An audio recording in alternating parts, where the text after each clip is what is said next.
Señor Jesús, a su nombre. Es una bendición, hermano, estar una vez más en la casa del Señor para adorarle, para glorificar su santo y bendito nombre.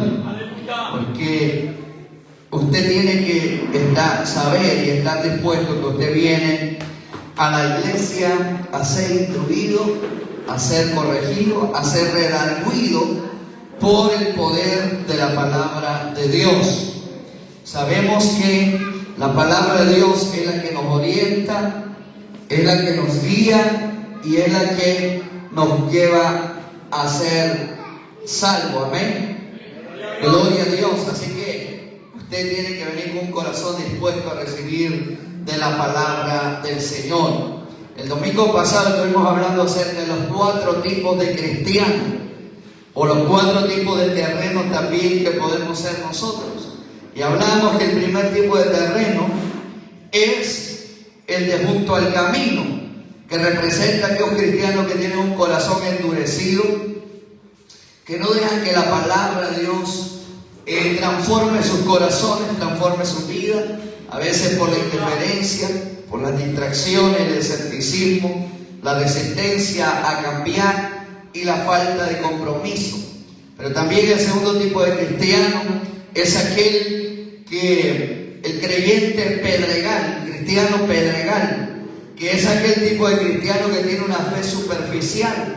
Y hablamos que este tipo de cristianos se caracteriza porque son emocionales, son emocionalistas, tienen falta de raíces espirituales, tienen falta de constancia, son inconstantes y siempre están buscando gratificación. Además, son cristianos que no dedican tiempo a la oración, la Biblia y la comunión con Dios. Y hablamos también de otro tipo de cristiano, que es el cristiano espinos, que es aquel que tiene un corazón dividido por las preocupaciones de este mundo, las preocupaciones mundanas, vive enfocado más en el trabajo que en Dios, en hacer dinero, en el materialismo, vive enfocado, no tiene tiempo para Dios, no da fruto. Pero hablamos también del 4 tipo de cristiano, que es el creyente buena tierra, que todos debemos de por lo menos procurar estar en ese rango del cristiano buena tierra. ¿Amén? ¿Cuántos son cristianos buena tierra aquí? Y el cristiano buena tierra se caracteriza porque tiene hambre de la palabra. Además, porque tiene obediencia. Además, porque es perseverante en medio de las pruebas. Un cristiano que da fruto abundante. Y además un cristiano que ama servir a los demás. Amén. Gloria al Señor. Hoy vamos a hablar acerca de un pequeño tema. Y lo vamos a basar en Hechos capítulo 2, verso 42 al 47. Hechos capítulo 2, versículo 42 al 47. Yo quiero que usted tome notas. Yo quiero que usted anote, hermano. Porque si no, la palabra de Dios de repente no va a ser efectiva. Porque a veces nuestra memoria nos traiciona. A veces nuestra memoria nos traiciona y se nos olvida lo que debíamos de mantener memorizado, se nos olvida. Y no podemos ser oidores olvidadizos, sino que tenemos que ser oidores que retengan la palabra de Dios y que la pongan en práctica. Hechos capítulo 2, ¿ya lo tienen? Gloria al Señor. Verso 42 al 47. Lo hacemos honrando al Padre, Hijo y Espíritu Santo de Dios. Y la iglesia dice, la iglesia dice, hizo 42. Y perseveraban en la doctrina de los apóstoles, en la comunión unos con otros, en el partimiento del pan y en las oraciones. Y sobrevino temor a toda persona, y muchas maravillas y señales eran hechas por los apóstoles. Todos los que habían creído estaban juntos y tenían en común todas las cosas. ¿Qué tenían en común? Y vendían sus propiedades y bienes y lo repartían a todos según la necesidad de cada uno. Y perseverando unánimes cada día en el templo, y partiendo el pan en las casas, comían juntos con alegría y sencillez de corazón, alabando a Dios y teniendo favor con todo el pueblo. Y el Señor añadía cada día a la iglesia los que habían de ser salvos. Amén. Note algo, que antes de que el Señor añadiera los que habían de ser salvos, todo lo que tenían que hacer los cristianos. De eso vamos a hablar hoy. Características de una iglesia espiritualmente saludable. Características de una iglesia espiritualmente saludable. ¿Cómo se llama el tema?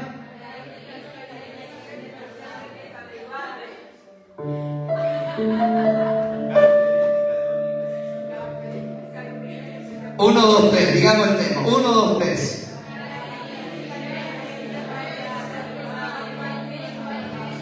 Característica de una iglesia espiritualmente saludable. ¿Cuántos quieren ser una iglesia saludable? Cuando hablamos de ser saludable, involucra todo. Si lo aplicamos al cuerpo, hablamos de una persona saludable. Es aquella persona que tiene una salud mental saludable. Hablamos de que una persona que tiene una salud emocional estable. Hablamos de que es una persona que tiene una salud sentimental saludable. Pero no solamente eso. Hablamos de que una persona saludable es aquella que tiene todos sus órganos funcionando correctamente. La iglesia tiene que mantener todo su organismo funcionando correctamente, porque si no, no va a ser una iglesia saludable. ¿Cuántos quieren ser cristianos saludables? Así que para que la iglesia pueda ser saludable, debe de tener cristianos saludables.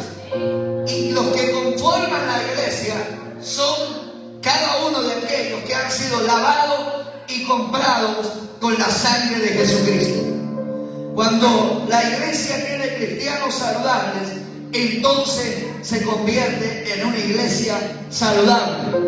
¿Y qué mejor ejemplo que la primera iglesia, la iglesia primitiva? Porque ese es el modelo. Después de todas las iglesias son secundarias, pero la iglesia del libro de Hechos es la iglesia modelo para todos nosotros. Es la iglesia que nos debe de servir como la figura la cual debemos imitar para ser una iglesia saludable en este tiempo, donde, hermanos, vemos tanta corrupción en el mundo y lamentablemente esa corrupción a veces se está metiendo dentro de la iglesia. A veces la corrupción del mundo se está metiendo dentro de la iglesia. La apostasía, la falsa doctrina, gloria a Dios, el pecado, la mundanalidad se está metiendo a la iglesia. Y debemos nosotros de abrir nuestros ojos y ser precavidos para que nuestra salud espiritual como iglesia no se vea afectada. Amén. Cuando hablamos de iglesia, la iglesia son aquellas personas que están llamadas a vivir comunitariamente. Hablamos de que la palabra iglesia significa asamblea de ciudadanos o comunidad de creyentes. Por eso hay personas que dicen, no, dice, yo soy iglesia.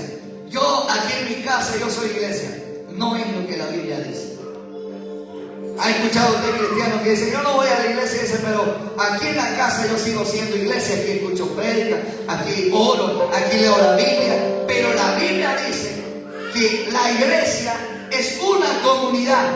Y si a usted no le gusta vivir en comunidad, simplemente no es iglesia. A su nombre. Si a usted no le gusta vivir en comunidad, simplemente no es iglesia. Porque la iglesia es una comunidad de cristianos que están unidos por los lazos de la fe. Así que la iglesia son personas que estamos llamados a vivir comunitariamente. Como pámpanos de una misma cepa debemos estar unidos. Como piedras vivas de un mismo edificio. Debemos de estar unidos como miembros de un mismo cuerpo para formar lo que realmente significa ser iglesia. Como pámpanos, o sea, como ramas unidas a una misma cepa. Como piedras o como ladrillos, podemos decirlo así, o como bloques unidos a una misma estructura.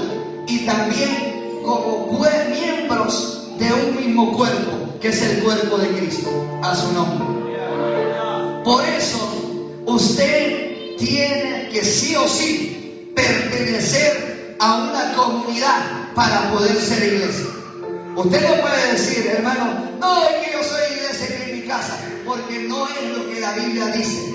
La Biblia dice que todos debemos de estar congregados y eso se le llama ser iglesia. Si usted pensaba que vivir en su casa escuchando prédica, orar, ahí usted estaba haciendo iglesia, pues permítame desengañarlo hoy, estaba más equivocado que alguien en procesión, usted ya sabe. Porque el ser iglesia, vuelvo y repito, es vivir como pámpanos unidos a una misma vida.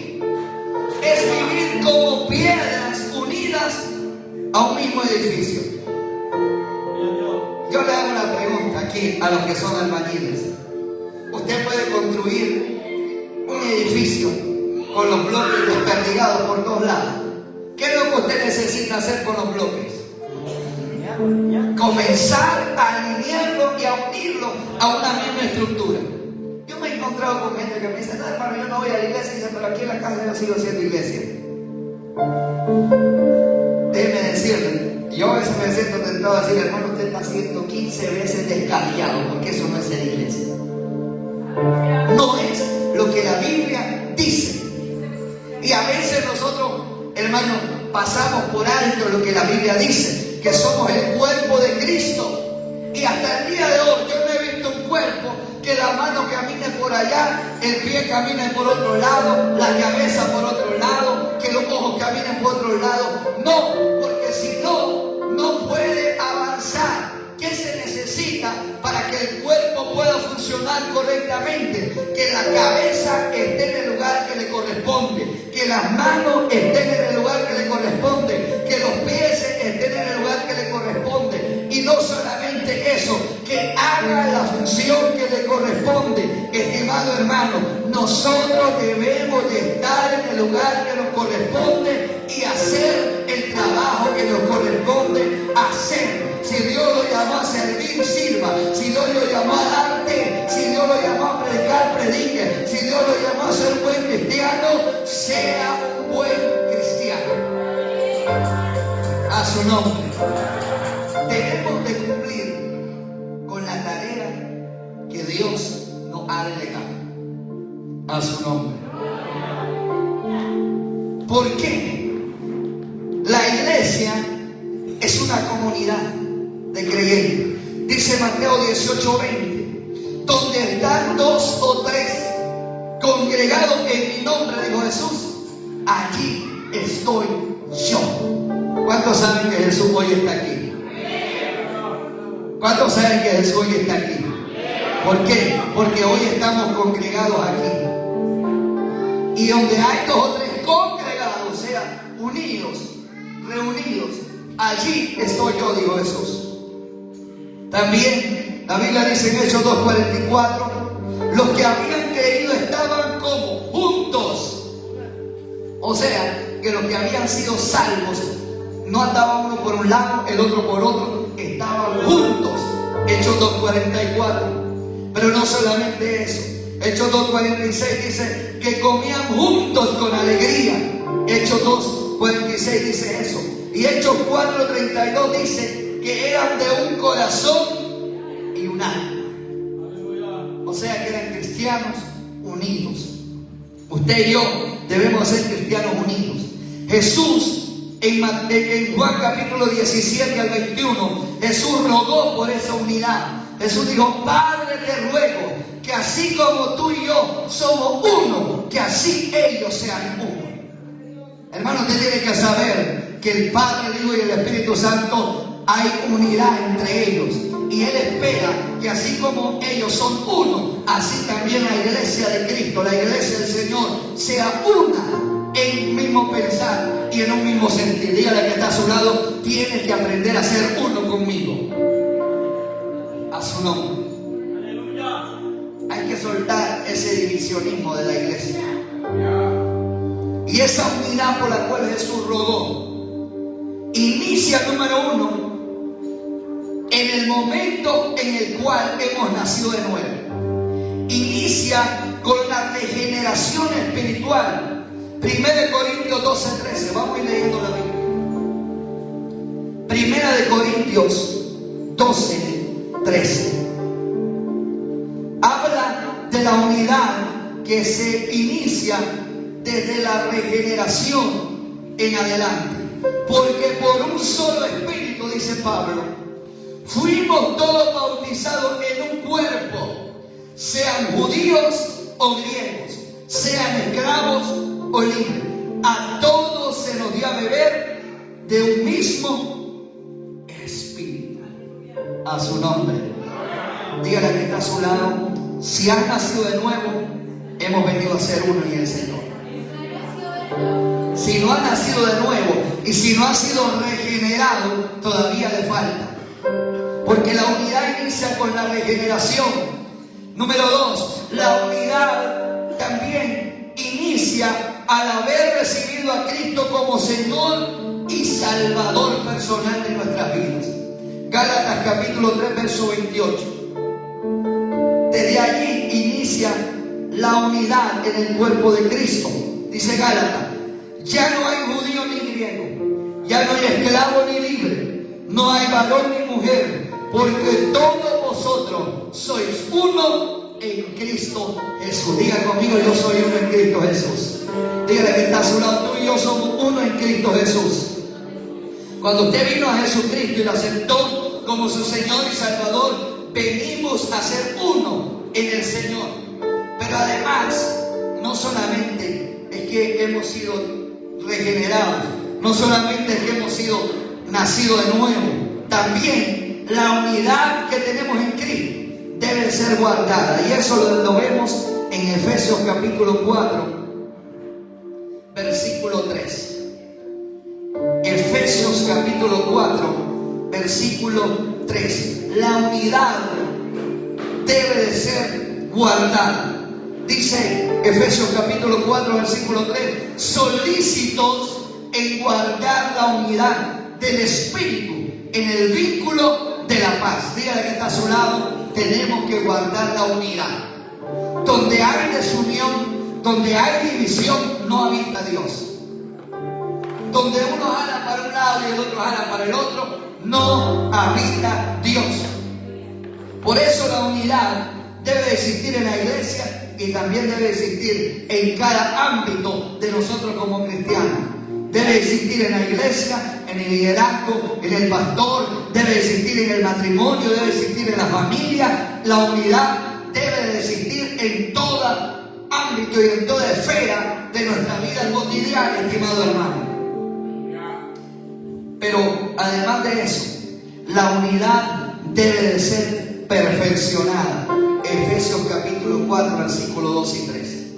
O sea que la unidad todos los días se debe de trabajar. Todos los días hay que trabajar la unidad. Dígale que está a su lado: trabaja la unidad todos los días.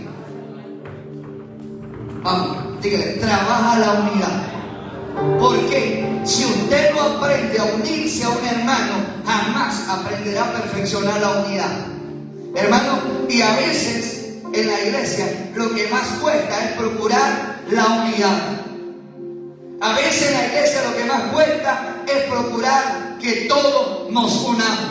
Y hay que aprender a ser unidos. Mire lo que dice Efesios 4, 2 y 13. Dice la palabra: a fin de perfeccionar a los santos para la obra del ministerio, para la edificación del cuerpo de Cristo, hasta que todos lleguemos a la unidad de la fe y del conocimiento del Hijo de Dios, a un varón perfecto, a la medida de la estatura de la plenitud de Cristo.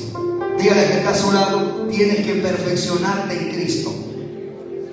¿Y cómo podemos perfeccionarnos en Cristo? A través de la unidad. A través de la unidad. A su nombre. Así que la iglesia es eso: un cuerpo que está unido, un pámpanos que están unidos a una sola cepa, y esa cepa se llama Jesucristo de Nazaret. Jesús dijo en Juan 15:15: todo pámpano que en mí no lleva fruto será cortado y echado al fuego. Usted debe saber que usted es un pámpano que está unido al vástago que es Cristo. Y si usted no se une, si usted no da fruto, entonces el Señor dice que va a ser cortado. Pero vamos al tema. ¿Qué hacían estos cristianos para permanecer unidos y para ser una iglesia saludable? ¿Qué hacían estos cristianos para ser unidos y para ser saludables? Diga número 1 conmigo: perseveraban. ¿En qué perseveraban estos cristianos? Número 1, ellos asistían constantemente a los cultos y a las reuniones. Ellos perseveraban en la congregación. Ellos se reunían constantemente en las comunidades, en los cultos. Hechos 2:42 al 44 dice que ellos iban y se reunían. Hechos capítulo 4 versículos 23 al 31 dice que ellos iban y se reunían. Hechos 5:12 dice que ellos iban y asistían a los cultos. Así que eso hacía que esta iglesia fuera una iglesia saludable. Hermano, usted tiene que saber que si usted es un cristiano saludable, y si usted quiere ser un cristiano saludable, debe de asistir a la iglesia regularmente.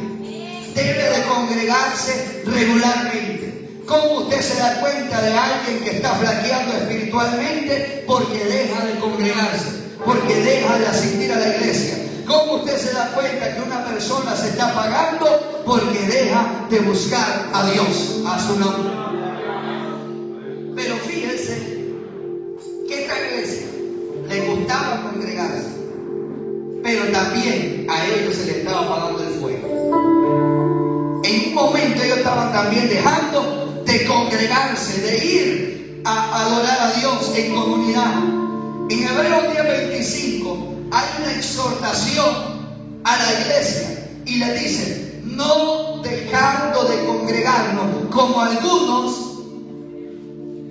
O sea que hay cristianos que tienen por costumbre no congregarse. A su nombre. Esa costumbre hay que quitarla. Si usted es un cristiano saludable, tiene que congregarse. Tiene que congregarse. Si usted quiere ser un cristiano saludable, tiene que congregarse, estimado hermano. Dicen: no dejando de congregarnos como algunos tienen por costumbre, sino animándoos unos a otros. Hermano, usted tiene que saber que cuando usted se congrega, usted es animado por la palabra, y alguno que otro hermano le va a decir: qué bueno, me alegro, sígase adelante. Hay que congregarnos. El salmista David dice en el Salmo 84:10: es mejor un día en tus atrios que 1000 fuera de ellos. Dice: escogería yo estar mejor en tu presencia que 1000 años en las moradas de maldad.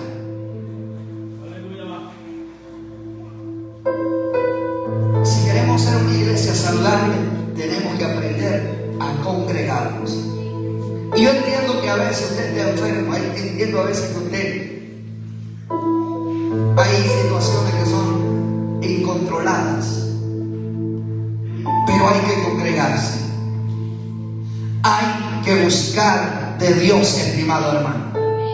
Hay que venir a adorar a Dios, porque la congregación nos fortalece. La congregación nos alienta a seguir sirviendo al Señor. Número 2, ¿qué hacía esta iglesia para ser una iglesia saludable? Número 2, perseveraban en la doctrina de los apóstoles. Perseveraban en la doctrina de los apóstoles. ¿Qué hacían estos primeros cristianos? Permanecían en la enseñanza de los apóstoles. Y eso lo podemos ver en Hechos 2:42. Dice que estos hermanos permanecían en la doctrina y en la enseñanza de los apóstoles.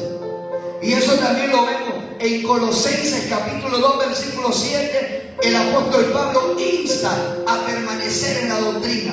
Hermano, yo le voy a decir algo. Usted no puede andar creyéndose lo que otro le venga a enseñar. Porque hay gente que está siendo pastoreada por los pastores que salen en internet. Hay gente que está siendo pastoreada por el predicador de la internet. Yo le voy a decir algo. Está bien que lo escuche.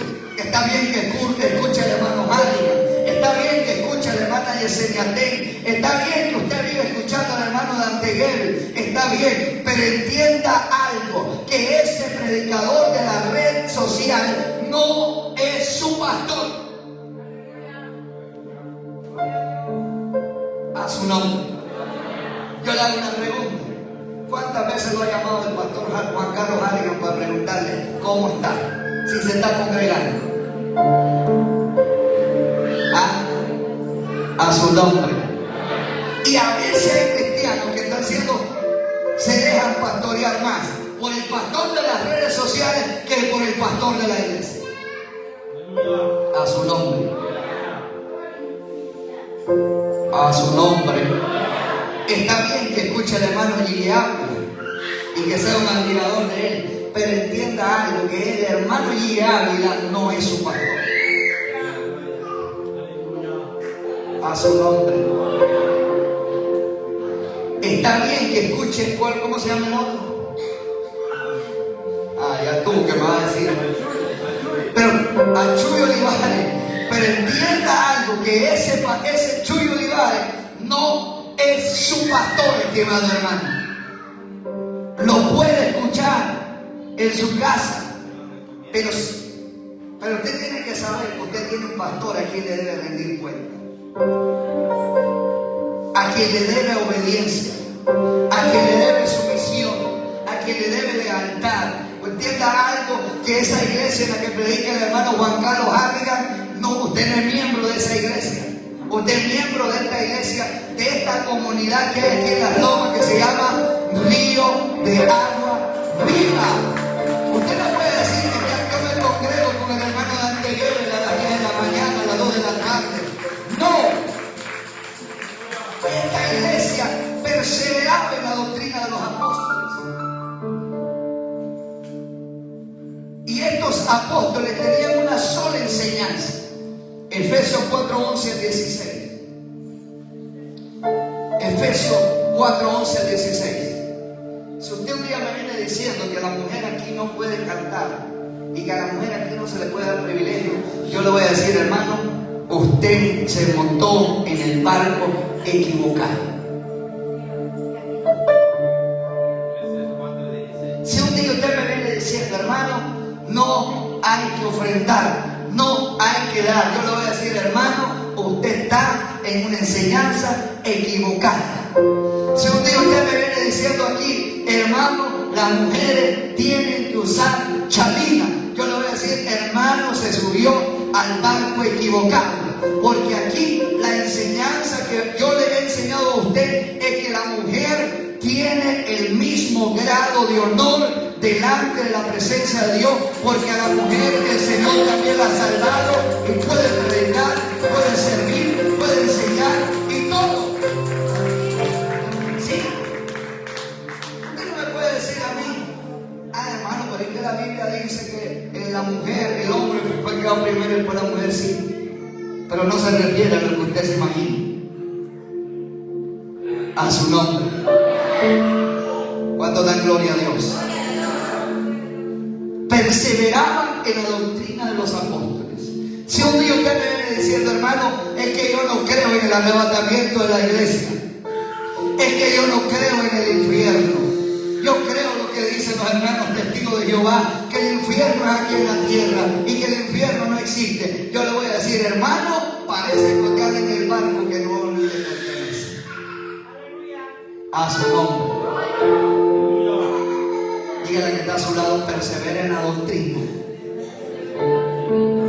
Si un día usted me viene diciendo que esta no es la autoridad que dirige a la iglesia, que este no es el manual de vida que Dios nos ha dejado a nosotros para conducirnos hacia la vida eterna, que debemos de leer a lo mejor el libro Mormón, que debemos de leer a lo mejor la revista de la Atalaya antes que la Biblia, que debemos de leer el misal antes que la Biblia, yo le voy a decir, hermano, usted está equivocado, porque la Biblia dice: toda la escritura es inspirada por Dios y es útil para enseñar, para redarguir, para instruir, para corregir en justicia, a fin de que el hombre de Dios sea perfecto.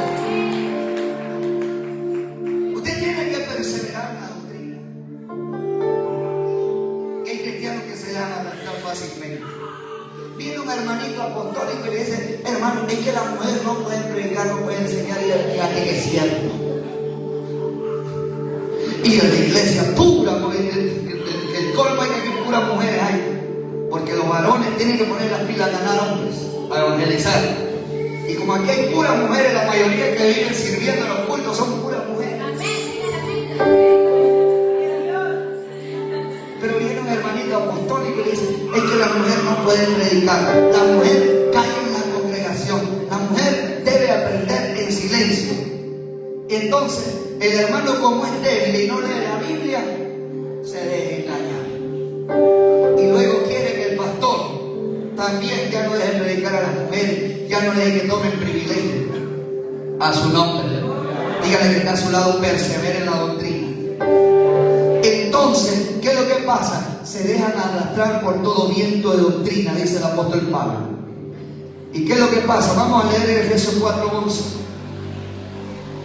Efesios 4:11 dice: y él mismo constituyó a algunos apóstoles, a otros profetas, a otros evangelistas, a otros que pastores y maestros, a fin de perfeccionar a los santos para la obra del ministerio, para edificación del cuerpo de Cristo,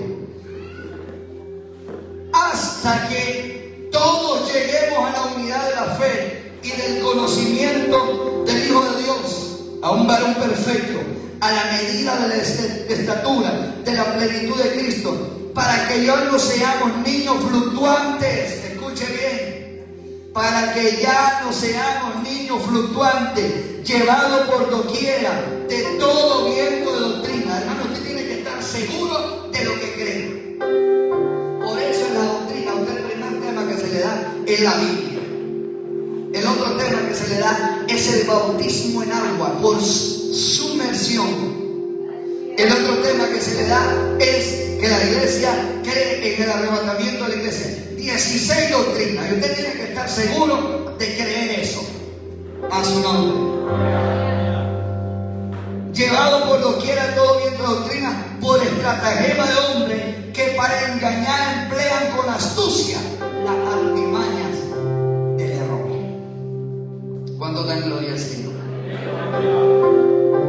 El problema es que estas sectas a veces evangelizan más que nosotros. Yo no sé si ustedes se dieron cuenta, pero un domingo de esto que estaba predicando, ahí andaban los hermanos mormones evangelizando. Los testigos. A su nombre. Y usted tiene que estar seguro de lo que cree para que no lo engañen esas sectas. A su nombre. Dígale que está a su lado: persevere en la enseñanza. Los primeros cristianos escuchaban a sus líderes, no a otros. Dice Juan 10:27: mis ovejas oyen mi voz y me siguen.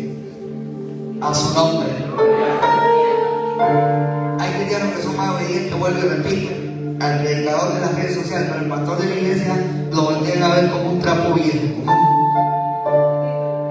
un florero de él. A su nombre. Son admiradores del predicador de las redes, pero el pastor de la iglesia lo voltean pero ni el pelo le admira porque es pelo parado. A su nombre. Son admiradores del predicador de las redes, Pero el pastor de la iglesia ni lo voltean a ver, más bien lo critican. Al pastor de la iglesia le elogian, guau, ese predicador, guau, ese pastor, guau, aquí. Pero el pastor de la iglesia, uy, ese pastor, uy, me cae mal, uy, me lo odio, uy, me choca. A su nombre. Mis ovejas, dice Jesús, oyen mi voz y me siguen. Cada persona debe dejarse guiar y pastorear por su líder. Hebreos 13:17 dice: obedeced a vuestros pastores, porque ellos velan por vuestras almas. Así que cuando el pastor lo exhorte a usted, no se enoje, alégrese, porque ese pastor está interesado por la salvación de su alma. A su nombre. Lo que pasa es que la gente quiere que el pastor le diga: hermano, así está bien, así sin congregarse, así está bien, venga, tome el altar, venga, tome el privilegio, venga, súbase aquí y ministra a la iglesia.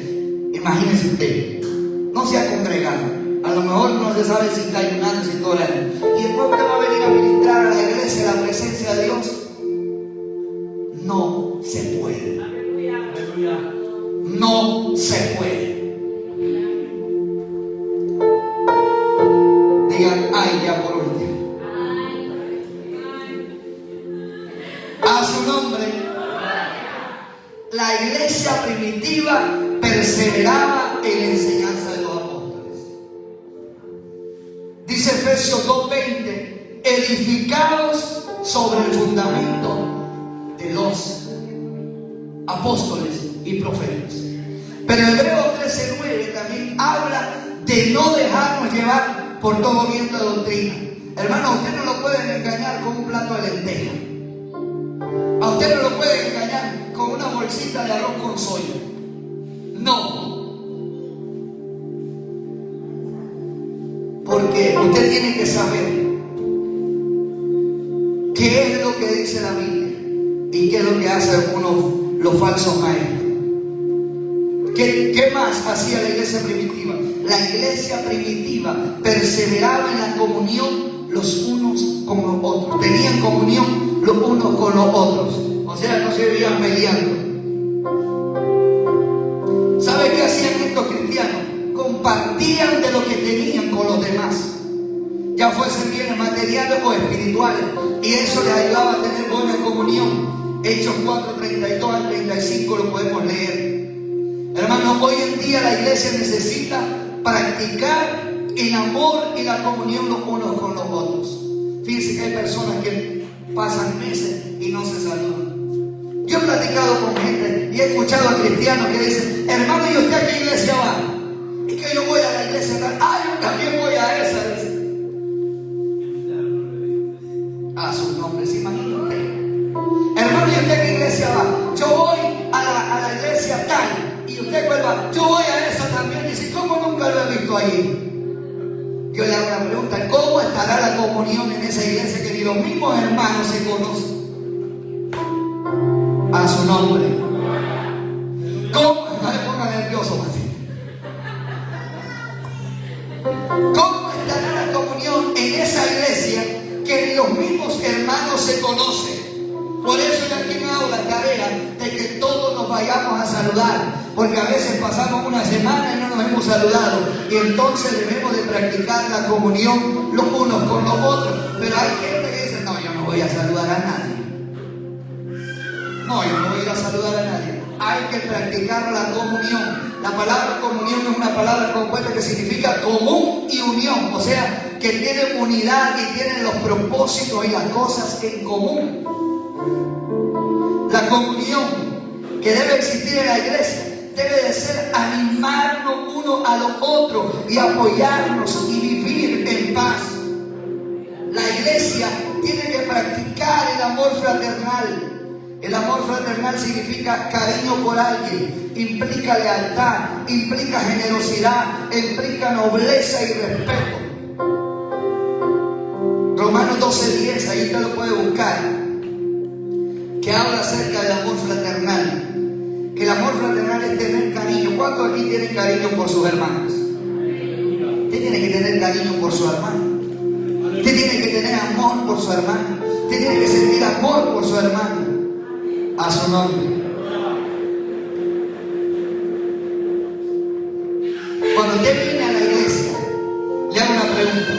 Cuando usted viene a la iglesia y se regresa a su casa, ¿cuántos de aquí tienen la habilidad y tienen el hábito de decir, hombre, hoy hizo falta fulano, hoy hizo falta mengano, hoy hizo falta Panchito, hoy hizo falta merenganito, hoy hizo falta Juanito? ¿Cuántos tienen esa habilidad? Hermana Carmen, Dios la bendiga por eso.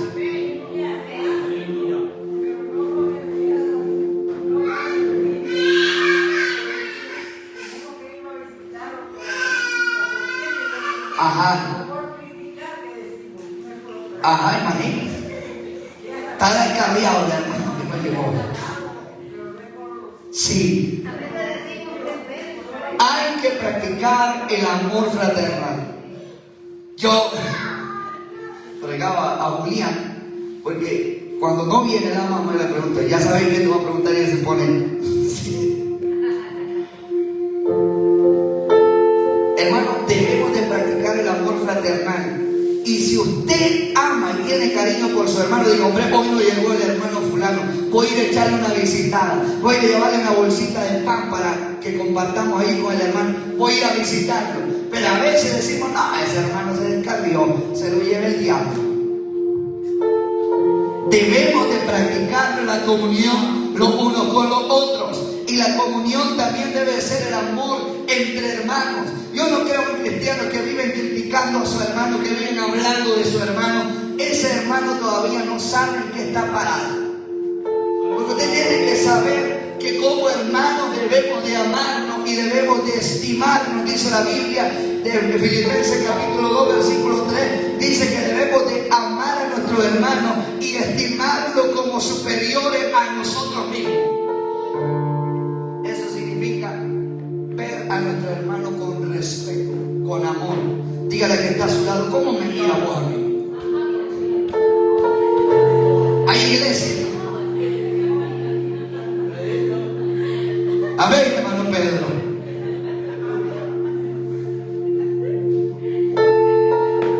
Aleluya. Hay iglesias que ven como rivales a su hermano. Yo le voy a decir algo, hermano. Aquí en esta iglesia no puede haber rivalidad entre hermanos. En esta iglesia usted tiene que saber que su hermano no es su competencia, es su hermano. Y cuando en una iglesia hay rivalidad entre hermanos, que no quiero que vos hagas esto, que me cae mal que hagas eso, hermano, esa iglesia no es saludable.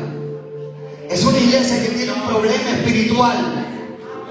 Dígale que está a su lado, veme como tu hermano, no como tu competencia. Mírame como tu hermano, no como tu competencia. A su nombre. Yo no tengo problema que Ana predique mejor que yo, gloria a Dios por eso, porque lo que le digo a él no me da a mí.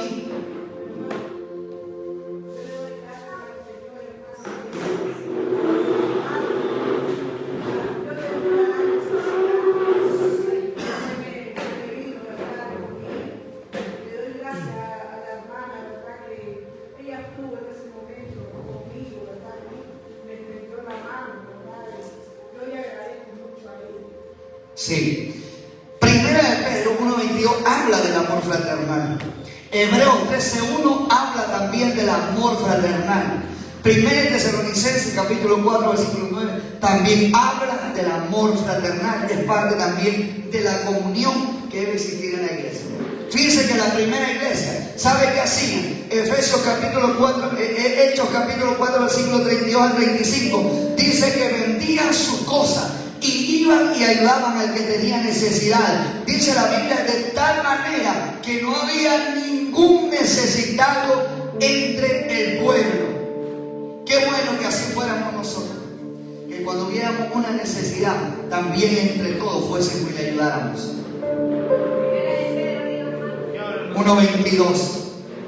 Pero lamentablemente, a veces nos hacemos de la vista gorda. Cuando hay una mujer parida de la iglesia, nadie de las hermanas la va a ver. Cuando hay un hermano que está operado en la iglesia, nadie lo va a ver.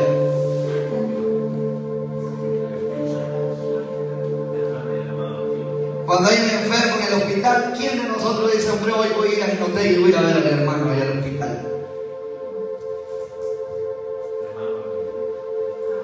A su nombre.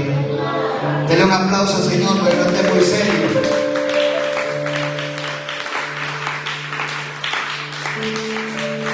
Hay que practicar la comunión. Diga conmigo la comunión. Aprender a velar por el bienestar de nuestros hermanos. Número 4, la iglesia participaba en el partimiento del pan. La iglesia participaba en el partimiento del pan. ¿Y qué es lo que hacían? Ellos comían juntos y celebraban la cena del Señor. Hechos 2:46 y 1 Corintios 11:20 al 34. La iglesia primitiva practicaba el partimiento del pan, que tiene que ver con la cena del Señor. Hay hermanos que tienen más de un año que no participan de la Santa Cena porque nunca se alinearon, y a veces porque dicen: hoy no quiero participar de la cena del Señor. Y si usted no participa de la cena del Señor, significa que usted hay un problema de comunión espiritual. A su nombre. La cena era un sello de amistad fraterna, era una expresión comunitaria. 1 Corintios 10:17 era la proclamación de la muerte del Señor hasta que Cristo volviera. Cada vez que ellos participaban de la cena del Señor, les recordaba que debían de predicar la muerte del Señor Jesucristo hasta que Él regresara. A su nombre. Hasta que Él regresara.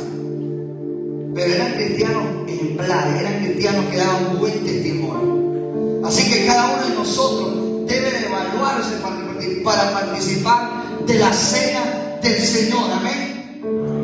Dale un aplauso al Señor. Pero este elemento, el número 5, es la oración. La iglesia participaba en la oración. Diga conmigo la oración. Hermano, la iglesia, para que sea saludable, debe de orar. Si usted quiere ser un cristiano saludable, tiene que orar. La iglesia primitiva practicaba las oraciones. Hechos 4:31. La iglesia primitiva era una iglesia que oraba, y eso le daba a la iglesia un poder sobrenatural y le daba también buen testimonio. Hermano, la iglesia primitiva le gustaba orar. ¿A cuántos de aquí les gusta orar? A los 8 días.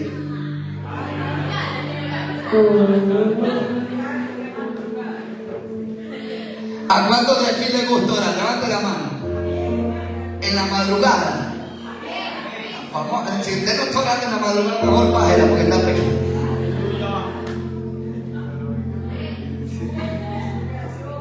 Ahorita estamos en matutino. ¿Cuántos? Levante la mano los que han estado orando matutineando ahorita.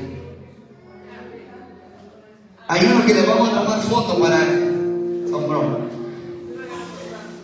La iglesia primitiva era una iglesia que oraba.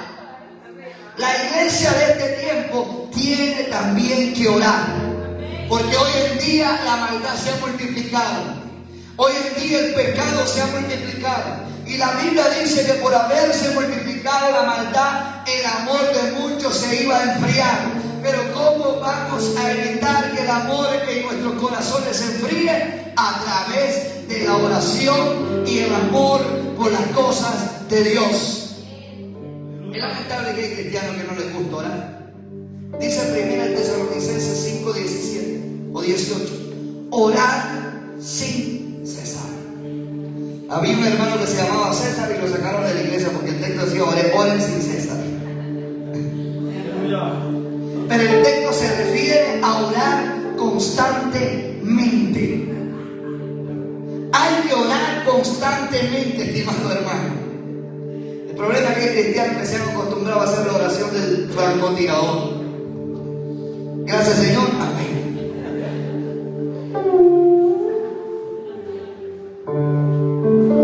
Hay otros que se han acostumbrado a hacer la oración de la cobija. Gracias, Señor. Ven a mi sueño. Ese cristiano es un cristiano que no está saludable espiritualmente. Dígale que está a su lado: tenéis que orar, hermano. Efesios 6:18 dice: perseveren en la oración, Colosenses 4:2 dice: perseveren en la oración. La Biblia constantemente nos llama a perseverar en la oración. Hermano, la iglesia que no ora es una iglesia que no tiene poder. Pero yo le vine a decir en esta hora: se levanta una iglesia que va a aprender a orar al Señor, que va a aprender a doblar sus rodillas, que va a aprender a buscar la presencia de Dios. A su nombre. Había un apóstol que se le llamaba Santiago, pero por Malapó le decían rodillas de camello, porque las rodillas eran gruesas de tanto orar. A su nombre. Nosotros tenemos gruesa pero la espalda de tanto dormir.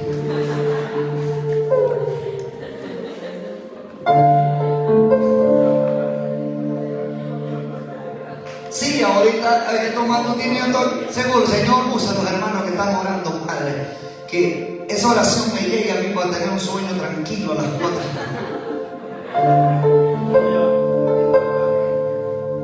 Hay que orar, dígale que está a su lado, hay que orar.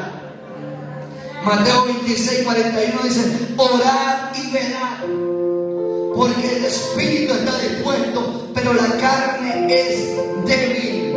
Hermano, usted tiene que saber que si usted no ora, usted va a ser un cristiano tambeleque, va a ser un cristiano que cualquier viento lo va a derribar.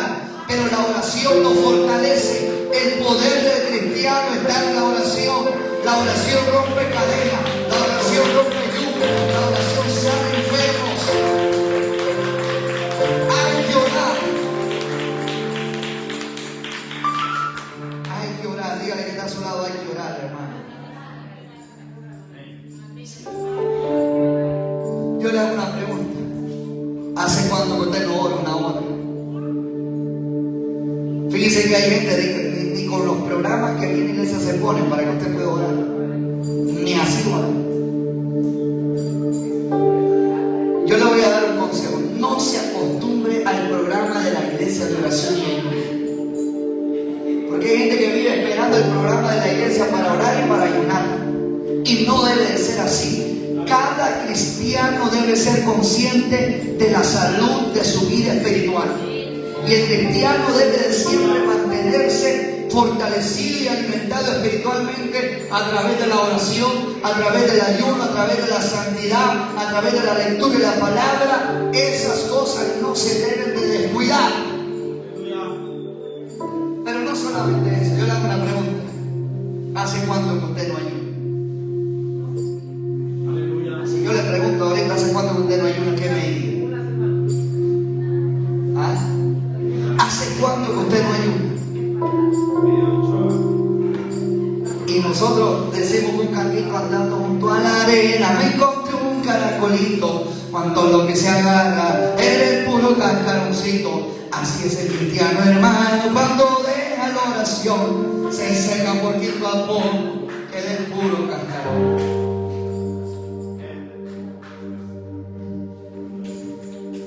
Pero número 6, la iglesia primitiva era una iglesia llena de alegría y con sencillez de corazón. Eran gente que vivían una vida llena de gozo, y ese gozo se le miraba en las caras. Voltea a ver al que tiene a su lado si vive su vida cristiana con alegría. Y si lo ve todo triste, mejor voltea para el otro lado. Tal vez el que está al otro lado está alegre. La iglesia primitiva era una iglesia que vivía con alegría y sencillez de corazón. Se tenía un gozo radiante. Usted tiene que saber que nosotros tenemos un gozo en nuestro interior que el mundo no nos lo podía dar. Por eso se inventaron aquella alabanza que dice: el gozo que tengo yo, el mundo no me lo dio, el mundo no. Pero hay gente que tiene, dice, la amargura que tengo yo.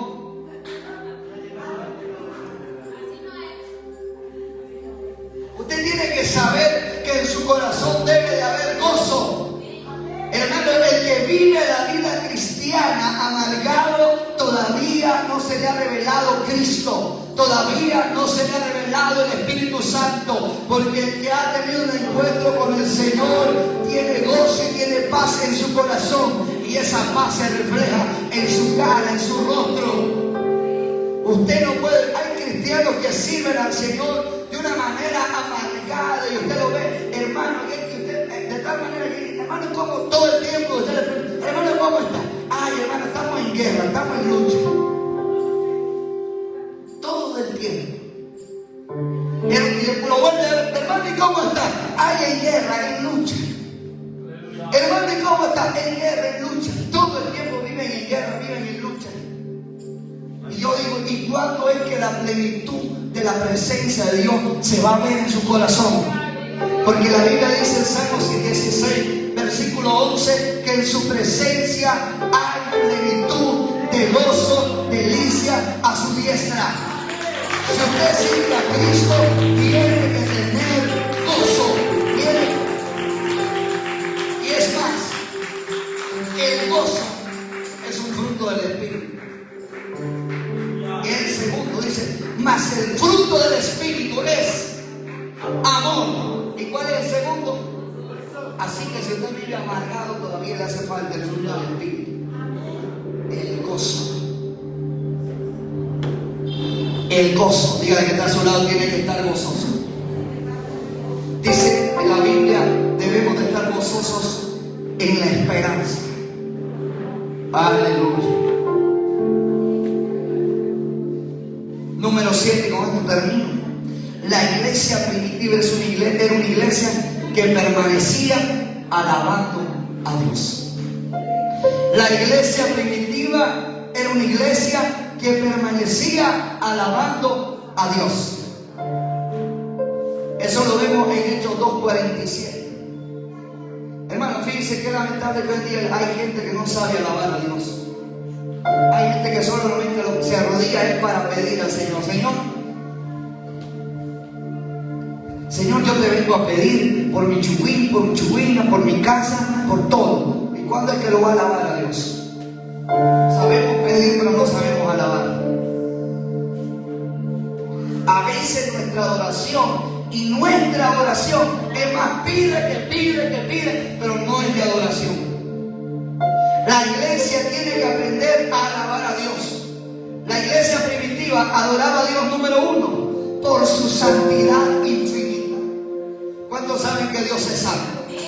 Entonces hay que decirle: santo, santo, santo, santo, santo. ¿Sabe cómo adoran los ángeles en el cielo? Santo, santo, santo. Al que es, al que era, al que va, santo, santo, santo, santo.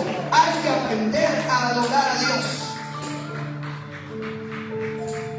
Hay que aprender a adorar a Dios. ¿Por qué más la iglesia adoraba a Dios? Por su bondad inefable. Por su bondad inefable. ¿Cuántos saben que Dios es bueno, siempre bueno? Aunque nosotros a veces seamos infieles, Él permanece fiel. Y debemos de adorarlo, porque Él es fiel aunque a veces nosotros le fallemos. Porque Él es bueno, aunque a veces, hermanos, nosotros somos malos por naturaleza. Pero Dios es bueno y en su bondad Él nos ha derramado en nuestros corazones. Él nos ha perdonado. Pero esta iglesia no solamente adoraba a Dios por su santidad infinita, adoraba a Dios por su bondad inefable, también adoraba a Dios por haber entregado a su Hijo unigénito. ¿Cuántos de aquí en su oración le dice: Señor, gracias porque diste a tu Hijo unigénito a morir por mí en la cruz? Gracias, Señor, porque diste a tu Hijo unigénito a morir en la cruz por mí que soy pecador. Debemos de adorar a Dios por eso. ¿Qué más? La iglesia primitiva era una iglesia que adoraba a Dios por haberle rescatado de la condenación. Debemos de en nuestra adoración decirle: Señor, gracias porque me has perdonado. Gracias, Señor, porque me has limpiado. Gracias, Señor, porque me has arrepentido de mis pecados. Gracias, Señor, porque me has dado una nueva vida. Hay que aprender a adorar a Dios por eso. ¿Por qué más hay que adorar a Dios? La iglesia primitiva era una iglesia que había aprendido a adorar a Dios por haberle hecho hijos suyos. ¿Cuántos son hijos de Dios aquí? El día que usted aceptó a Jesucristo por medio del Evangelio, usted se ha convertido en un hijo de Dios. Así que cuando usted vaya a adorar a Dios, diga: Señor, gracias porque soy tu hijo. Por eso Julio Melgar escribió ese verso, dice: yo solo sé que yo soy su hijo y Él es mi padre y mi padre me ama. Usted tiene que saber que el mayor título que usted puede tener en esta tierra y en el cielo es ser llamado hijo de Dios. Es ser llamado hijo e hija de Dios. El mayor título no es de pastor, no es de obispo, no es de sacerdote, no es de nada, no es de líder, no es de diácono. Es ser llamado hijo de Dios. Pero también esta iglesia había aprendido a adorar a Dios por lo que era. Usted no le da gracias a Dios, hermano, por lo que hoy es usted, por la gracia de Dios. Yo no sé si usted se pone a pensar de ese canto: y no sé dónde estuviera si yo aquí no te tuviera, si no hubiera conocido a Dios. Usted no le da gracias a Dios por lo que es usted hoy, por la gracia de Dios. ¿Dónde Dios lo tiene hoy? Que a lo mejor usted estaría en otras andanzas y Cristo no hubiese llegado. Dele, adore a Dios por lo que usted es hoy, por esa persona cambiada que usted hoy, por ese esposo que usted hoy. Dele gracias a Dios por esa mujer que es hoy, porque ya no es esa mujer peleonera, esa mujer respondona, esa mujer que vivía andando con la paila de su marido. Hoy ya no es ese hijo respondón, desobediente. Hoy en día usted es un hombre y una mujer ejemplar. Hoy en día usted es un hijo, una hija obediente a su padre, y no solamente hoy es un hijo obediente a Dios. Porque antes de que usted viniese a Jesucristo, a lo mejor era un hijo rebelde. Dice la Biblia que aquel que anda en el pecado es un hijo rebelde, un hijo de desobediencia. O sea, que hijo de la desobediencia a su nombre. Pero hoy usted no es hijo de rebelión ni desobediencia. Hoy usted es hijo de Dios. Yo no sé si a usted le da gracias a Dios por eso, pero esta iglesia también había aprendido a adorar a Dios por lo que les quedaba hacer. Usted no se pone a pensar lo que hoy y a dónde Dios lo lleva. Si usted pensara en eso, yo le aseguro que usted adoraría a Dios. Usted le daría gracias a Dios. Debemos de aprender a adorar a Dios. Cambiemos nuestra adoración del pide por una adoración que glorifique el nombre de Jesucristo, que exalte el nombre de Jesucristo. Aleluya. Hermano, ¿pero es que no puedo pedir? Sí, pero cambie primero